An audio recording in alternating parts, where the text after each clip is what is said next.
Hello there folks, and welcome back to my YouTube channel, place where I discuss different topics about spirituality and, well, dream interpretation, but very rarely game design and, well, usually just introspective ideas, thoughts, points, questions that I ask myself and sometimes end up with answers which I don't mind sharing with other people.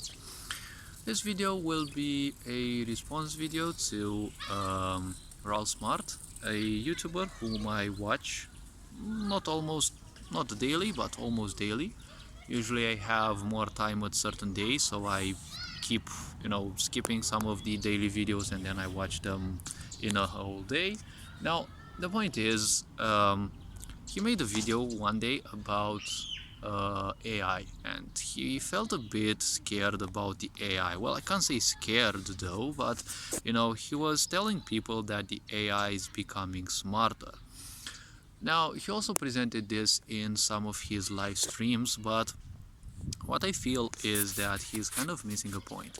The AI can never get smarter, and AI will never get smart, because honestly, what is AI, okay? Now, we call it artificial intelligence, yes, but English language is a very freaky language when it comes to internalized aspects. And when people say intellect, they kind of don't have much of a structuralized point on what the intellect actually is. And the intellect is a part of us that fanatically defends our views, our points, our, let's say, beliefs. And our belief is also accepting something without a necessity for proof. Basically, a belief is part of ignorance, more or less, because when you are ignorant, you are basically accepting everything without any boundary. And as I've been saying in previous videos of mine, I've been giving ignorance quite some definitions up till now.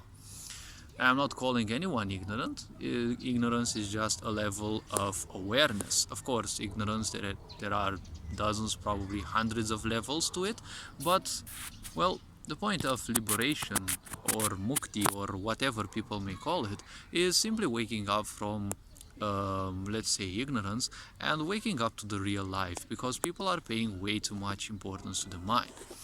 Now, we also call intellect, okay, and we call it, right, artificial intelligence, but one thing that is missing from people's awareness is that it is artificial. What is actually programming? Well, programming is exactly like physicality. It means creating a boundary. It means creating a limitation. As a game designer, I can tell you one thing. When you deal with AI, okay, the first thing usually that you will want to limit is their sight range, okay, because technically the AI in, I don't know if all platforms, but I'm using RPG Maker for example, and I know a bit about Unity as well. And if I remember correctly, in, let's not generalize all platforms, but technically the AI has an infinite sight range. Now, basically it's not infinite because, well, the map can't be infinite either.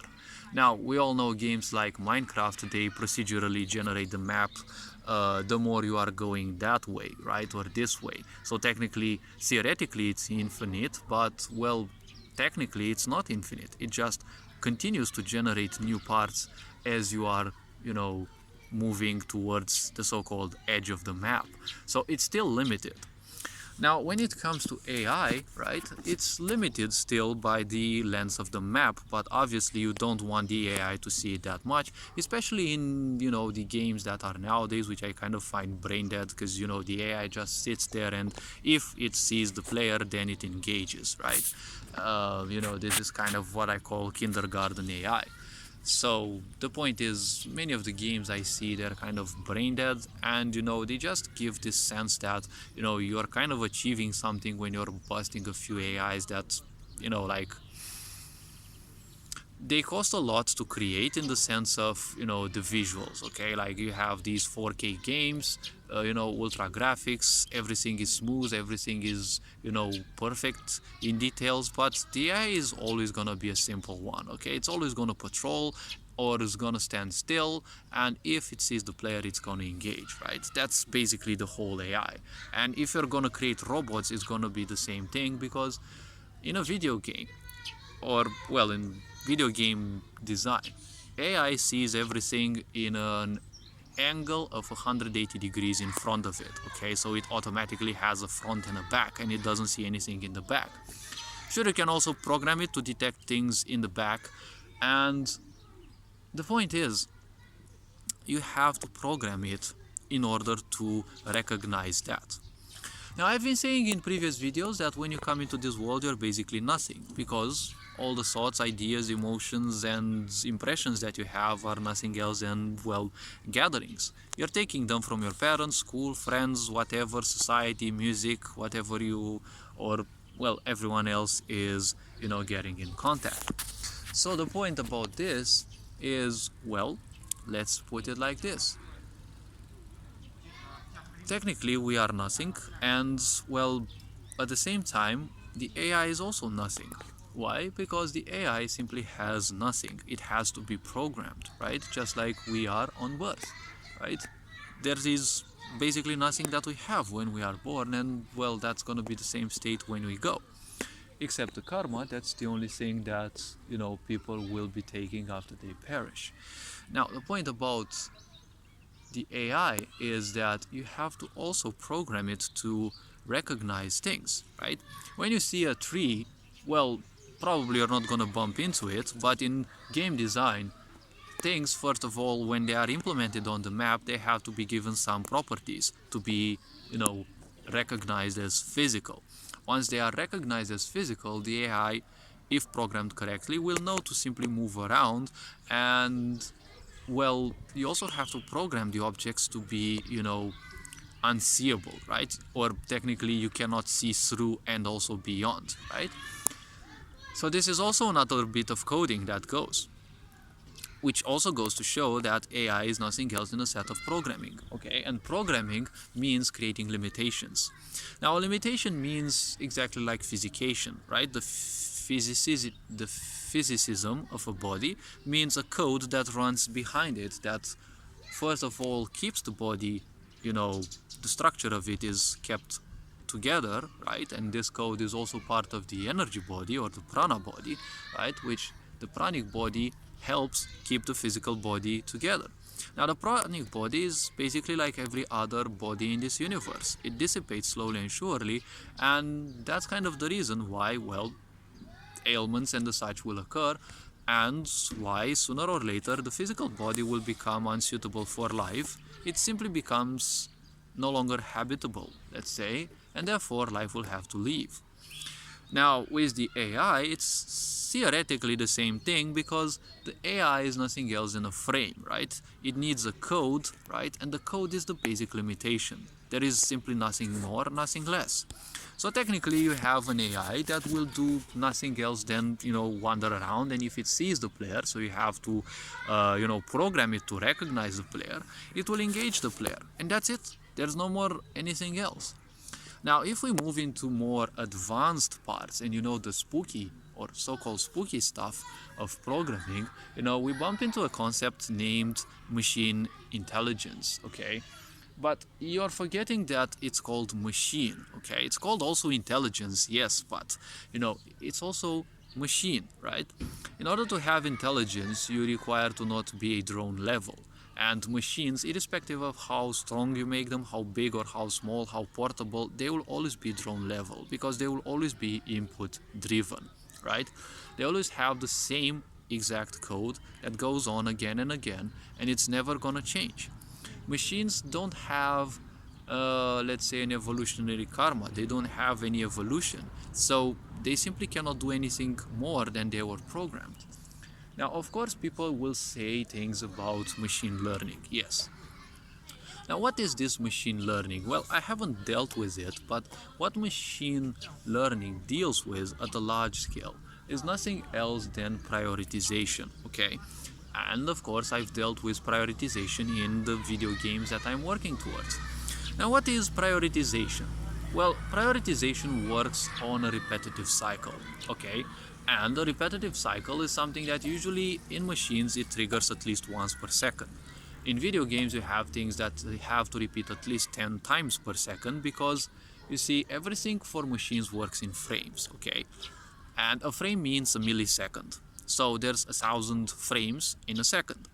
You only use this when you deal with, advanced stuff. Okay, now I'm not saying that video games are not super advanced stuff. They are highly advanced, but you don't need that much rigidity, right? You don't need that much control when you create games. That's why there's only 60 frames or 30 in different platforms. Okay, and a frame in video games is no longer 1 millisecond, it's 6.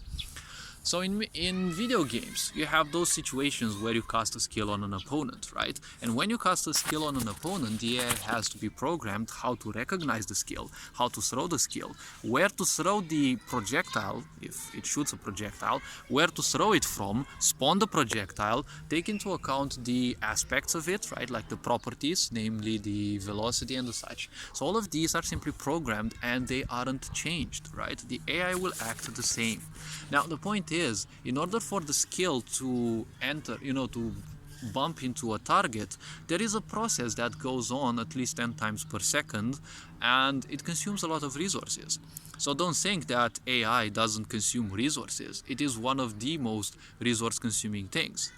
Alongside, well, basically pathfinding and, rendering graphics. These are kind of the most resource consuming things in a video game. Well, and not the only ones, but these are highly resource consuming, especially pathfinding, and if the game has super advanced graphics, that as well. Now, moving to machine learning. Machine learning means prioritization. So prioritization is something like this. Every time that code repeats, there is something in that code that tells the let's say it tells the AI, let's call it the AI, it tells the AI a certain specific target. Okay, now there are several ways, because, well, basically you have to program the AI what a target actually is, and in, well, the case of machine learning, usually it's going to be a user. So the easiest way, well, not to implement, but philosophically speaking, the easiest way is to use statistics. Okay, now statistics usually represent user uses, let's say, right? How many times a certain user or a group of users target certain things, right? Like their favorite YouTube channels, their favorite YouTube videos. So everything is specific targeting for the AI, because if you don't do this, right, the AI simply doesn't know it, because, as I said, the AI is nothing, right? The AI is one with nothing, and you have to teach it specifically everything that you want it to do, like literally everything, because in programming you have to be 100% sure. If you are still 1% unsure, programming doesn't work. It may sound daunting, but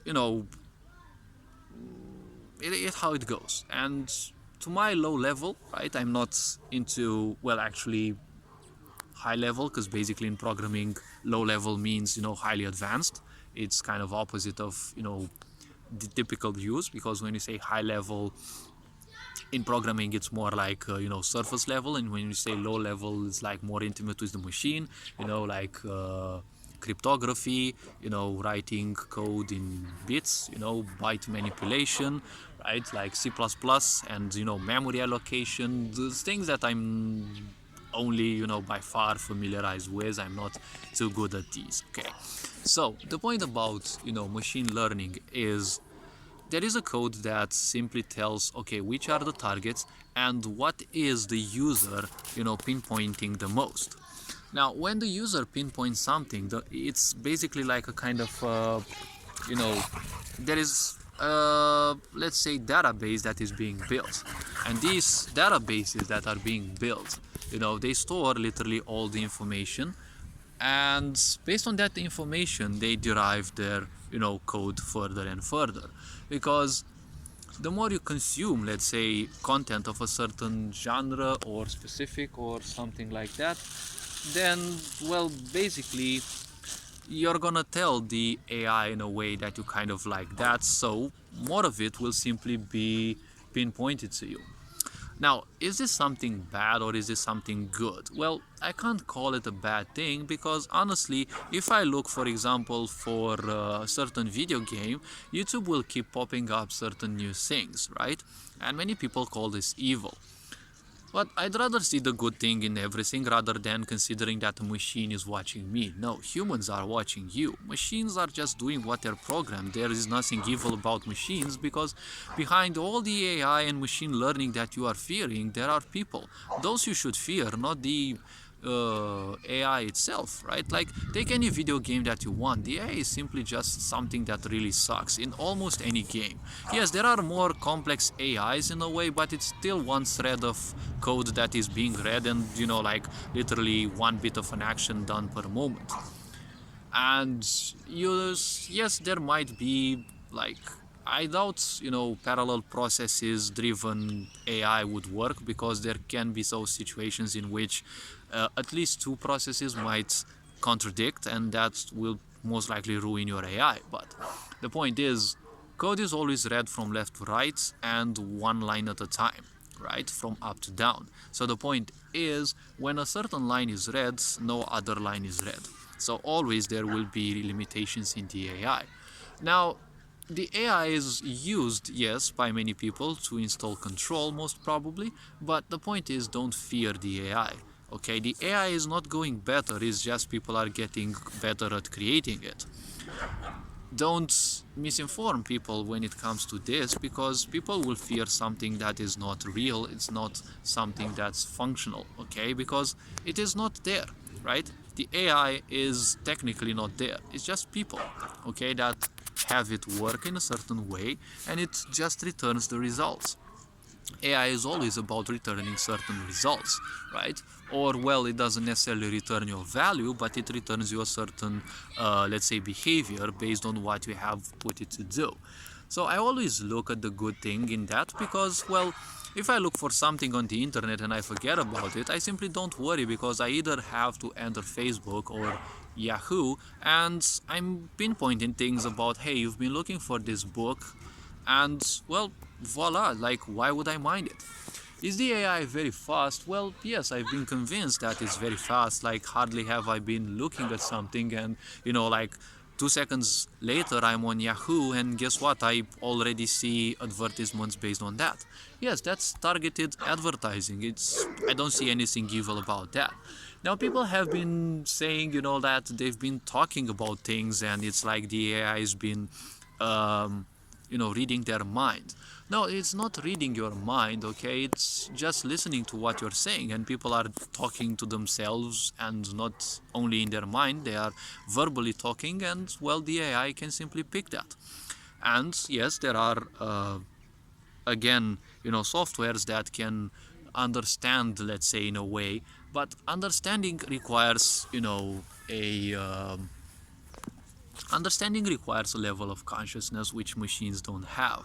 Machines have been programmed with literally all the words, the most common words of, let's say, at least English, and they break sounds into bits, okay, each and every sound, and they are capable of putting those sounds together to form, possible words. Like if you say aspect, okay, they will take as, they will take pe, they will take t or t, right, or k and t, right, and they will be treated in a way as texts, okay, even if yes, it sounds interpreted as text because it knows that a certain pitch of the voice is translated as a certain text, okay. And no, the AI is not capable of doing this by itself. It's just a code that constantly repeats. That is why a code can also fail because, well, think about Google Translate, right? Google Translate is a very powerful tool to use, especially if you know a lot of synonyms or you want to learn synonyms, but it also can goof because, well, that's how things go. AI will always be limited. And as I've been saying, AI doesn't develop. It's just people working around the clock to improve it. But you have to understand that those people are doing that because, well, they're just like us, working their asses for a job that most likely doesn't fulfill them, or they probably enjoy doing that. But at the same time, machines will never ever be capable of personal development because they don't have a level of awareness. This level of awareness cannot be bestowed upon them because they don't have the, you know, necessary evolution. Think about all the animals on this planet, right? Their level of awareness is that of simply, you know, um, is just that of survival, right? And they've been here for much longer than us. We as a species probably were programmed by nature or whatever you may call it, but we are the only species that has its own spine erect. That's, well, also may be proof to why we are also capable of our own awareness, right? We are capable of perceiving things beyond animals' capabilities in general because, well, animals also have their advanced perceptions as well. But the human body is capable of doing far more things. Now the point is, well, look at us. We are the only species that can do this on this specific planet. So the point is, it took us how many times? Billions of years of evolution to reach this level? Well, machines don't have that much. And, well, even if they would have, there are some laws that they can't simply go by. And, you know, people who write code in order to create very powerful AI, they will not be able to breach those limitations. AI will look as if it's human, but it's never gonna be, right? Imagine Data, right? Data as a character is one of the best examples because in Star Trek, right? He is an android, right? And he also states, my positronic brain is not capable of synthesizing emotion, right? But all he does is he just replicates the behavior of other people. But hey, narcissists and sociopaths also do that. Psychopaths to a certain extent also do that. So everyone, it doesn't matter what, you know, behavioral problem you have, right? It's just that the moment you feel you're different, you have to replicate the others, right? You want to blend in for a certain period of time. And, you know, Data actually does that, right? He's the best example of machine learning. Ultimately, he's capable of only reading the, you know, the patterns of people, right? And he becomes capable of realizing some of those. But, you know, when people act on impulses, it's easy to read those, right? That is why the AI is very powerful, right? That is why the AI is so good, because people work on impulses, so it's always easy to predict the next thing that they're doing. Find yourself a person who is, you know, using their own discernment and is capable of self-thought, you know. Now the point is, you can't predict their next action in the, you know, like the first 5 seconds. So why would I see the AI as, you know, a problem, right? Yes, it can be, but it's always people behind it, right? It's always people. The AI will never get to that level of sci-fis where, you know, you see robots turning against people. And, well, if such weapons are developed, don't forget it's called development, okay? So it means that they are capable of creating things from scratch, but always remember there are people behind that, right? There are people behind this AI design. Even if AI becomes capable of, let's say, building further AI, well, it's still going to be limited because programming means limitation. It means limitation. Whatever you program the AI to do, that's the only thing that it's going to be capable of doing, right? It's not going to be capable of doing literally anything else. Is this something good? Is this something bad? Well, honestly, I can't actually, you know, say it because I'll never join a specific side. I simply can't, okay? It's not that I don't want, but it's, you know, like out of my priorities, let's say. So what is a priority for AI? Well, it's nothing else than reading statistics and, you know, loads of statistics that are being repeated theoretically, I don't know if once per second, but once a certain amount of time, okay? Once in a certain amount of time, 2.5 seconds, 3, depending. It's called development, okay? Which means creating from zero. It doesn't have any rule, you create the rules, right? Just like the Matrix, just like society. It's been created from scratch based on, you know, collective agreements, right? So the point about AI is there is literally nothing to be worried about because, well, ultimately, why would you? Why would you worry about something that is not capable of admitting its own limitations? The AI simply doesn't even exist. It doesn't even know it exists. It is just a we can call it a lesser being. Let's actually call it a being, yes, but it just knows that it has some code and it just runs through it again and again and again, and guess what? It doesn't even get bored. So it doesn't have an awareness, it doesn't have a self-awareness, but people are afraid because they're too poisoned by modern sci-fi. This sci-fi is very poisonous. It gives people very awkward impressions that cybernetic bodies are, invulnerable, but a cybernetic body instantly fails when a piece of it simply doesn't work. The physical body is biological in its nature and limited also. It's far more capable of withstanding disease, right? It can go very long without even giving you a sign that it is diseased, right? And at the same time, it's doing the best it can to assure that you're going through the best points, right? That it's going through the best code. And of course, in order for you to experience things, it's doing the best it can. So how about you become more grateful to the body and, the effort that is putting, right?